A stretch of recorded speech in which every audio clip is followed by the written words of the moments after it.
Hi folks, so today's video is going to be on the story of the Smugglers Trail. The history of the Smugglers Trail goes back well before 1707 and the Act of Union, but after 1707 it became more popular and widespread in the area. The town of Troon enjoyed a strong reputation as a smuggling centre for the surrounding area. Troon Bar provided shelter from the wind, and the smuggling ships would run up the sands at Barassie Burn and Barassie Shore. At low tide, the luggers were left high and dry and could be easily unloaded using horse-drawn carts, which would then move inward along Dundonald Glen to Dundonald Castle. A lugger is a type of ship defined by its rig using a lug sail on all but one of its masts. They were used throughout Europe, France, England, Ireland and Scotland most of all. Normally undecked, these ships were used by merchants, fishermen and of course, you guessed it, smugglers. So just before I continue with the smuggling side of it, I wanted to mention the Crosby Kirk. The church and churchyard of Crosby was once part of a village just over a mile removed from the modern town of Troon. There was no trace of the original village left. The church is mentioned in 1229, but the current ruins only date from 1681. It was ruined in the 25th of January 1759, the same day Robert Burns was born, when a strong gale blew off the roof and gable end.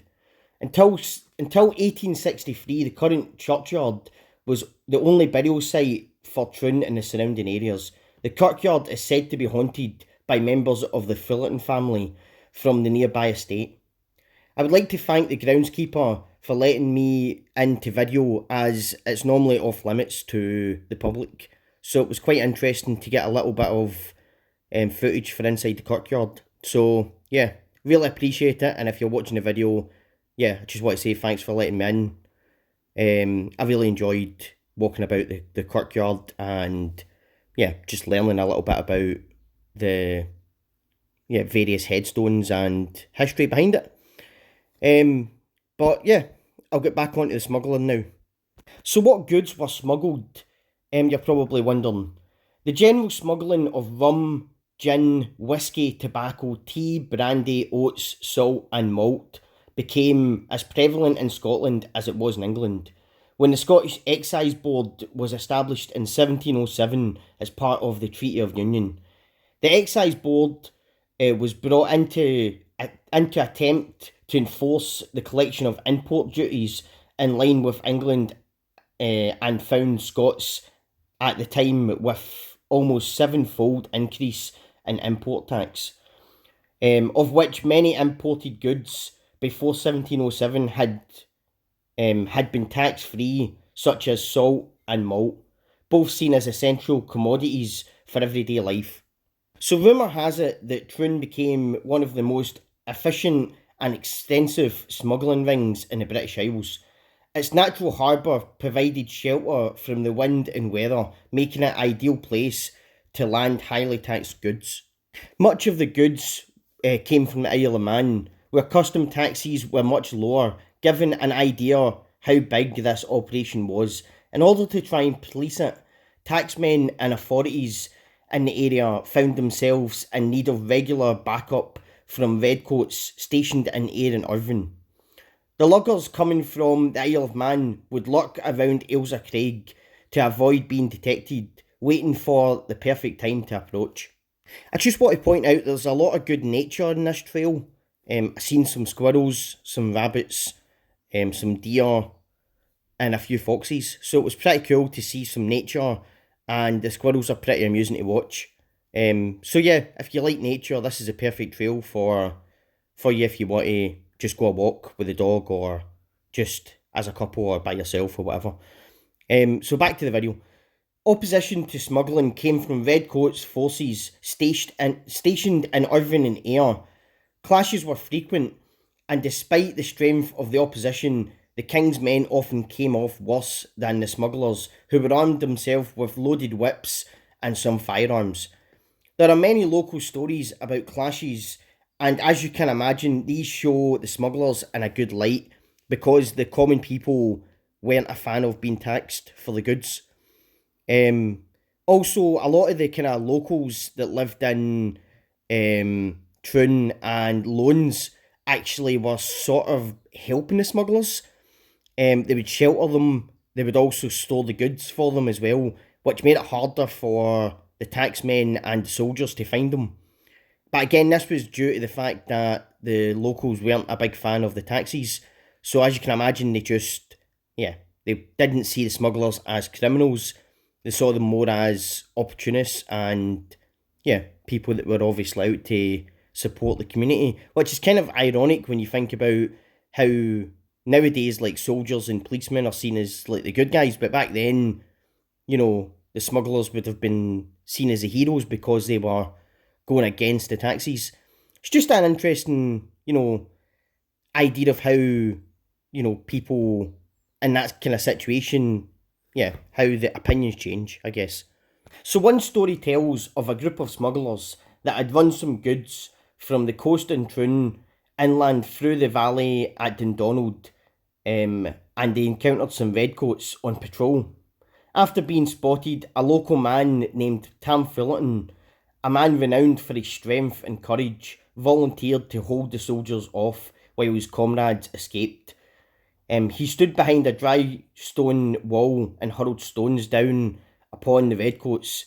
When his brothers were all away, Tam melted away into the trees, earning himself a rhyme. Tam Fullerton, who hailed from Loans, a hector when he took to stones, declared that wi' a dry stone dyke at hand wouldn't gie up the fight. That night Tam was not slack nor slow, but dealt many a soldier many a blow.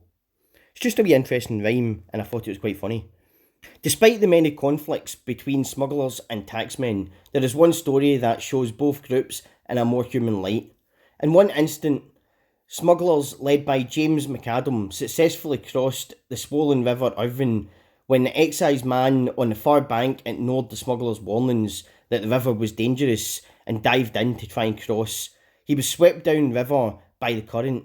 His life was only saved when McAdam himself plunged in to the water and hauled the man out. This event, unlike many others of the stories in this era, was dated as 1764 in the National Archives. So as I said, houses in the local area of Troon and Loans would have been used to hide smuggled goods, known as brandy holes. These would have been made by the occupants to hide untaxed goods. Dundonald Castle is also said to have been used by the smugglers because it had underground cellar before it was covered up in more recent times. So after the goods reached Dundonald Castle, they were normally taken to Kilmarnock, Glasgow, or even as far away as Edinburgh for resale through various smuggling routes that were available to the smugglers. The interesting thing is there's a lot of ideas that historians have got that a lot of the soldiers and taxmen might have been on the payroll to ensure that no one stopped the smugglers. Obviously, not all the soldiers were on the payroll, and the taxmen probably weren't either. But it's just interesting that there would have been some that would have took a backhander for looking the other way. So in the 18th century, the smuggling trade in Ayrshire was said to be the most successful in Scotland, and it was organised by a man called David Dunlop of the Lone Smuggling Company. So if you're interested, you can actually go and visit David Dunlop's final resting place in Dundonald churchyard. You can go and see his grave, and you can find out a little bit more about him and the other smugglers, because there's different graves that are connected to smuggling in the graveyard. So if you're ever in Dundonald, you should definitely check that out because it's interesting. So while you're walking on the trail, as I've said, you'll come across a lot of nature. All I would ask is, if you are going to any historical places in Scotland, please tidy up after yourself. Don't leave your rubbish lying about. You don't know how much it actually annoys the locals when you're walking down a path and you find a bag with rubbish.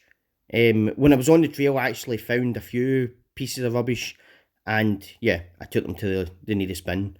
It actually really annoys me because, if you're able to carry your rubbish out there, surely you can take it away with you. Sorry for the lecture, but it's something that annoys me. So as I got to the end of the trail, I got to Dundonald Castle. The castle itself was stunning.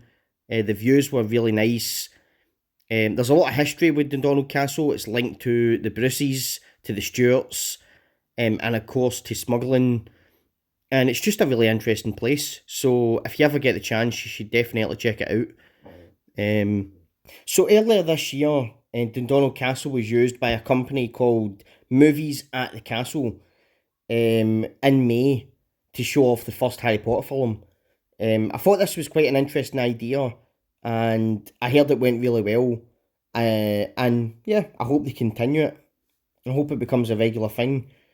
It gets people more interested in the area, in the history, and yeah, hopefully it happens again. But yeah, so that was my video of the Smugglers Trail. I hope you enjoyed it, and thanks for watching, and have a great day. Thanks, guys.